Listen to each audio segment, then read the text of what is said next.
मेरे इस चैनल पर आने वाले सभी दर्शकों श्रोताओं को मेरा सादर सप्रेम नमस्कार।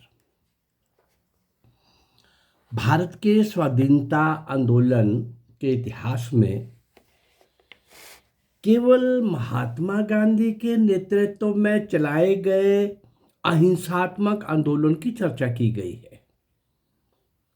उन असंख्य क्रांतिकारियों की सर्वथा उपेक्षा की गई किनकी जिन्होंने अपना सर्वस्व समर्पित करके प्राणोत्सर्ग करके राष्ट्र की स्वाधीनता का मार्ग प्रशस्त किया था।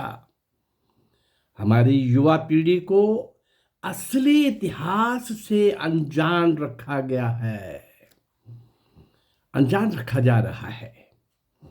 कहते हैं कि जो जाति अपने संघर्ष को, अपने पूर्वजों के बलिदान को, त्याग को, तपस्या को, कुर्बानी को, उनके समाज और देश के लिए काम किए हुए शौर्य और वीरता के कारनामों को, कार्यों को जो जाति याद नहीं रखती, स्मरण नहीं रखती, वे मृत प्राय हो जाती है। इसी भावना से प्रेरित होकर मैंने मन में एक ऐसा संकल्प लिया बहुत वर्ष पहले। क्या किया था संकल्प? कि मैं संकल्प लेता हूं कि जाने अनजाने उन अज्ञात असंख्य भारत मां के सपूतों को, जिन्होंने सर्वस्व निछावर कर दिया, उन क्रांतिवीरों को, उन देशभक्तों को, उन स्वतंत्रता सेनानियों को मैं सबके सामने रखने का प्रयास करूंगा। इसको पुस्तक के रूप में भी और YouTube चैनल के माध्यम से सभी तक उन महान नींव के पत्थर भारत मां के सपूतों को जो आहूत हो गए स्वतंत्रता रूपी महायज्ञ में, उनको सबके सामने लाने का प्रयास करूंगा। इसी प्रयास को आगे बढ़ाते हुए पिछले 1.5 साल से मैं लगातार, अभी तो 190 वर्ष का इतिहास, ईस्ट इंडिया कंपनी की एंट्री से ब्रिटिशर्स के जाने तक का इतिहास, 190 वर्ष का इतिहास, 1757 से 1947 तक का इतिहास, भारत मां की स्वतंत्रता के लिए, उसकी स्वतंत्रता की बेड़ियां काटने के लिए जिन असंख्य वीरों ने, क्रांतिवीरों ने, स्वतंत्रता सेनानियों ने अपना सर्वस्व होम कर दिया, फांसी के तख्ते पर झूल गए, काला पानी जैसे नारकीय सजाएं भुगतने के लिए चले गए। 90% से ज्यादा लोग मर खप गए, वहां आए ही नहीं। ऐसे उन महान सपूतों के बलिदान और कुर्बानियों से मिली स्वतंत्रता को बता दिया गया कि आजादी 2 लोगों ने लेके दी है। मैं बहुत बार बात कह चुका हूं कि इससे बड़ा मजाक और कोई नहीं हो सकता। जिन 2 लोगों ने लाठी नहीं खाई और जिनकी VIP जेल्स थी, ऐसे नेहरू और गांधी को आजादी का मसीहा बना दिया गया। आइए आज हम जिसको स्मरण करेंगे, लेकिन ये एक प्रयास है नई पीढ़ी के हृदय में राष्ट्रभक्ति के बीज अंकुरित करने का। शायद इस देश की उसर भूमि जो लॉर्ड मैकाले की शिक्षा रूपी खाद से बंजर हो चुकी है, अब भी किसी देशभक्त को जन्म देने में सक्षम हो सके, मेरा पूरा विश्वास है। आज भी देशभक्तों की कमी नहीं है, परंतु आज के संकट को, आज की चुनौतियों को समझकर उन देशभक्तों का एक मंच पर आकर एक दिशा में बड़े पैमाने पर बड़ा एफर्ट्स करके मुकाबले के लिए आगे आना, शायद उसमें अभी भी कमी है। चलिए, अभी मेरा प्रयास जो है ये जरूर रंग लाएगा। सिंध के राजा दाहिर से लेकर नेताजी सुभाष चंद्र बोस तक 1000 नायक और नायिकाओं को, अज्ञात, अनसंग, उन सबको आपके सामने लाने का प्रयास करूंगा। और आज कुछ 2-3 एपिसोड मैंने वो दिए हैं जिनको फांसी तो नहीं हुई, लेकिन जीवन भर क्रांतिकारी घटनाओं में लिप्त रहे, संलिप्त रहे, जेलों में गए, जेलों की बहुत सख्त सख्त सजाएं भुगती, बीच में आज़ादी आ गई तो भी लगे रहे, परंतु सिवाय गांधी नेहरू के, अरे पटेल को भी ठीक से पेश नहीं किया गया। चलिए बाकी बातें बाद में, पहले हम स्मरण करें आज उस महान क्रांतिकारी को जो उस श्रृंखला में आते हैं जिन्होंने आज़ादी के लिए बहुत कुछ किया। महर्षि अरविंद। महर्षि अरविंद घोष ने ब्रिटेन में अध्ययन करते समय 1892 में कैम्ब्रिज विश्वविद्यालय में इंडियन मजलिस के सचिव के रूप में, वहां एक बनी हुई थी, उसके सचिव थे, उस रूप में भाषण करते हुए जब भारत की स्वाधीनता के पक्ष में तर्क दिए अनेक, बहुत से, तो वे ब्रिटिश सरकार की आंखों का कांटा बन गए।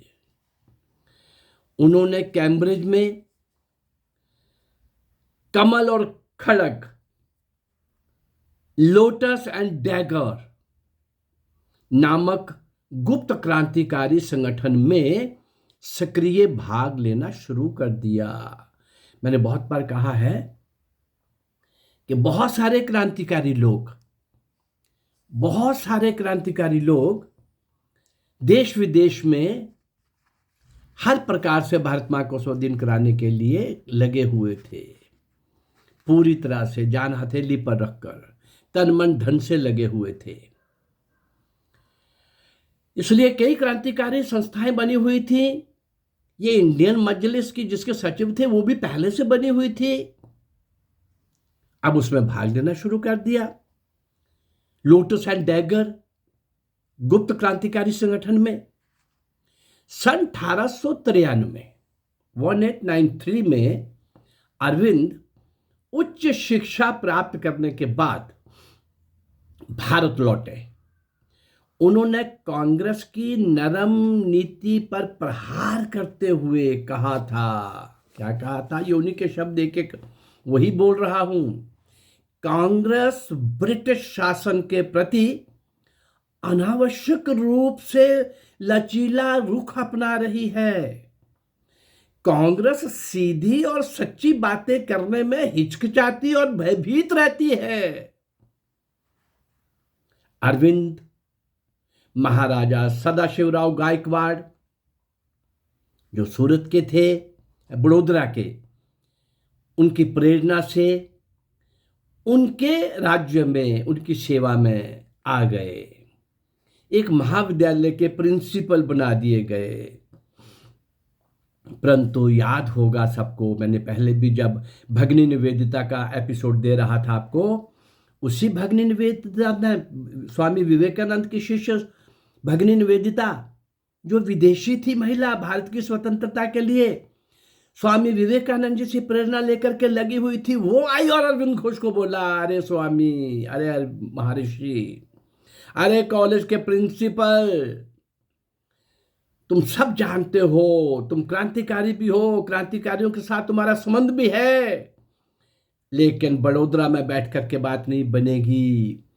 बंगाल क्रांतिकारियों की मशीन बन गई है, बहुत सारे क्रांतिकारी वहां से निकल रहे हैं, उस भूमि पर जाकर के उनका मार्गदर्शन करो। भगिनी निवेदिता से प्रेरित होकर और उनके, मैं ये नहीं कहूंगा कि उकसाने पर, ये नहीं मैं कह सकता, परंतु उन्होंने झिझोड़ा करके, किसकी जॉब कर रहे हो, क्यों कर रहे हो, बंगाल में जाओ, उस क्रांति घोष में, उस क्रांति की गूंज में, उस क्रांति के बहुत सारे अन्य अन्य आयाम से चल रहे कार्यों में सक्रिय भाग लो और उनका मार्गदर्शन करो जाकर के, आप योग्य व्यक्ति हो। और बड़ौदा में रहते हुए भी ये अंदर ही अंदर क्रांतिकारियों के संपर्क में रहकर देश की स्वाधीनता के लिए संघर्ष कर रहे थे, ऐसा नहीं था कि केवल वो बड़ौदा के गायकवाड़ महाराज की सेवा ही कर रहे थे, उसकी सेवा में ही रहते थे, ऐसा नहीं था। उनके छोटे भाई वीरेंद्र घोष को तो क्रांतिकारी गतिविधियों में भाग लेने के कारण गिरफ्तार कर जेल में यातनाएं तक दी गई थीं। छोटे भाई को अरविंद ने 1907 में 1907 में कांग्रेस के सूरत अधिवेशन में बंगाल के प्रतिनिधि के रूप में लोकमान्य तिलक के ओजस्वी विचारों का खुलकर समर्थन किया। लोकमान्य तिलक, स्वतंत्रता हमारा जन्म सिद्ध अधिकार है, वो लाल बाल पाल, विपिन चंद्र पाल, लोकमान्य तिलक, लाला लाजपत राय। परंतु उस सूरत अधिवेशन में बंगाल के प्रतिनिधि के रूप में लोकमान्य तिलक के जो विचार थे उनका समर्थन करके कोशिश की कांग्रेस के अंदर हलचल लाने की। सन 1907 में 1907 में ही वंदे मातरम पत्रिका में उन्होंने ऐसे ओजस्वी लेख लिखे कि ब्रिटिश सरकार दहल उठी। उनके जीवन या मृत्यु लेख को बहुत खतरनाक बताकर उन्हें 1907 में ही अरेस्ट कर लिया, गिरफ्तार कर लिया गया और कुछ दिनों बाद प्रमाणों के अभाव में उन्हें जेल से मुक्त कर दिया गया।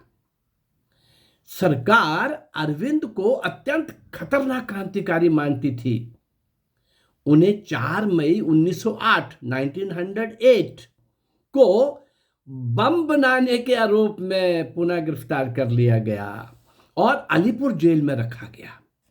जेल में उन्होंने एकांत का उपयोग साधना में किया, तपस्या में किया, अध्यात्म की ओर रुचि लेने लगे।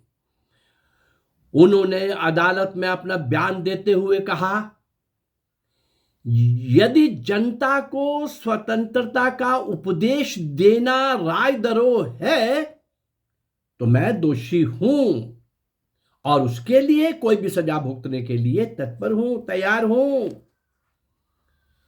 श्री अरविंद ने अलीपुर जेल में ब्रह्म का साक्षात्कार किया, ऐसा कहा जाता है। और उन्होंने अपना शेष जीवन धर्म, भारतीय संस्कृति के चिंतन, साधना, आध्यात्मिक उन्नति को समर्पित कर दिया। महर्षि अरविंद जैसे अनेक जिन लोगों ने अपनी जवानी भी और आखिरी श्वास तक अध्यात्म में भी रहते हुए वो क्रांतिकारियों का मार्गदर्शन करते रहे। अध्यात्म में लीन होने के बाद भी, ब्रह्म को कर लेने के बाद भी क्रांतिकारियों के संपर्क से वो दूर नहीं गए। आखिर तक, जीवन के आखिरी श्वास तक भारत की स्वतंत्रता, भारत की संस्कृति, भारत का धर्म, भारत का दर्शन, फिलॉसफी, ग्रंथ, शास्त्र, भारत का गौरवमयी अतीत, विश्व गुरु, सोने की चिड़िया का वाला भारत, इन सब के ऊपर बहुत सारा वो लिखने लगे, बोलने लगे। और जो लोग थे उनको उस राह पर लाना है तो पहले भारत का गौरव तो गाना पड़ेगा ना, बताना पड़ेगा ना कि तुम किस भारत के बच्चे हो, किसके सपूत हो, और वो भारत आज कितना संकट में है, ये सब तो कुछ ये कहना पड़ेगा ना। ऐसे सब लोग जो स्वतंत्रता के लिए पूरी तरह से उसमें लगे हुए थे, किसी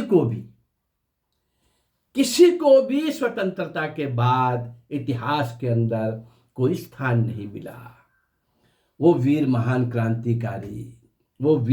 क्रांतिकारी जो जूझते रहे, संघर्ष करते रहे, जान हथेली पर रख करके चलते रहे, फांसी के तख्तों के ऊपर झूल जाते रहे, काला पानी जैसे नारकीय सजाएं भुगतने के लिए तत्पर रहे, आजीवन संघर्ष करते रहे।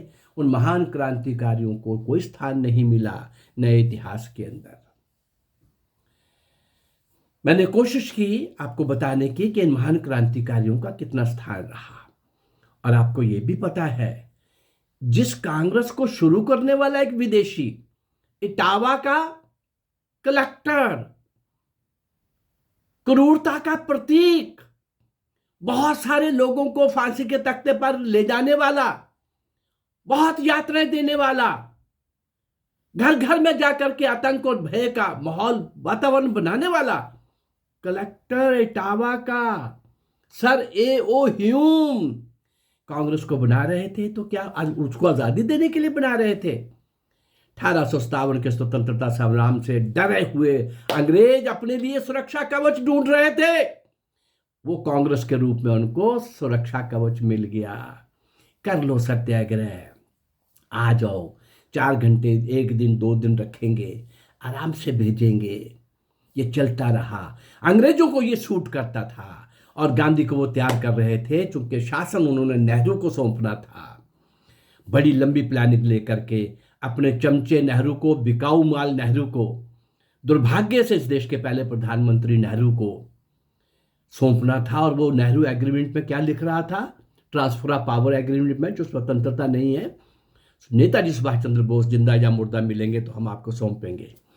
ऐसे पाप करने वाले ये कांग्रेस के नेता, स्वतंत्रता संग्राम के समय में भी, उसके बाद में भी इस देश को ड्रेल करने वाले, भारतीय संस्कृति सभ्यता के साथ खिलवाड़ करने वाले और भारत की शिक्षा पद्धति को कम्युनिस्टों के हवाले करके इस देश के सारे सिस्टम को अपसेट करने वाले, ऐसे महान पापों से जो लोग सुसज्जित हैं, इनको इस चैनल के माध्यम से मैं अगर उन शूरवीरों को, उन महापुरुषों को आपके सामने लाऊंगा, उन क्रांतिवीरों को, स्वतंत्रता सेनानियों को, तो ऐसे लोगों के भी किरदार, पृष्ठ, कलंकित पृष्ठ मुझे आपके सामने रखने पड़ेंगे। स्वामी विवेकानंद की इस शब्द के साथ, इस वाक्य के साथ मैं ख़त्म कर रहा हूँ। देश की गुलामी विदेशी फौजों से लड़कर हार कर देश को गुलामी नहीं मिली। देश गुलाम हुआ अपने ही देश के गद्दारों के कारण, और उन गद्दारों की पहचान आज भी करनी होगी। आज भी शाम को चैनल्स के अंदर आपको दिख जाएंगे क्या भाषा बोलते हैं, किस देश की भाषा बोलते हैं, किन के साथ मिलकर के वो इस देश को काटने वाले, इस देश को तबाह करने वाले लोगों के साथ खड़े हो जाते हैं। ये पिटे हुए पॉलिटिशियंस, पहचान करनी होगी, पहचान करनी होगी। अगर आज भी नहीं पहचानेंगे तो देश की स्वतंत्रता फिर दांव पर लग जाएगी। समय समय पर हम ऐसे कृत्य देख रहे हैं, लेकिन अब केवल देखना नहीं है, समझना नहीं है, इन गद्दारों को एक्सपोज करना है। और जो अभी तक पाप हुआ है कांग्रेस से और इस देश के स्वतंत्रता संग्राम के इतिहास में, ये बता करके कि आज़ादी 2 लोगों ने लेके दी, नहीं, गांधी सूट करता था और नेहरू उनका ही व्यक्ति था, स्पॉन्सर्ड था। मैं 50 हज़ारों तथ्य दे सकता हूँ। चलिए आइए हम आज इनको, महर्षि अरविंद को स्मरण करके उसी बड़ी श्रृंखला के अंदर इनका भी नाम मैं जोड़ करके आज आपके सामने लाया हूँ। अगर मेरा ये प्रयास आपको अच्छा लग रहा है तो इस चैनल को लाइक करिए, सब्सक्राइब करिए और इसको शेयर करिए। नमस्कार, जय भारत, धन्यवाद।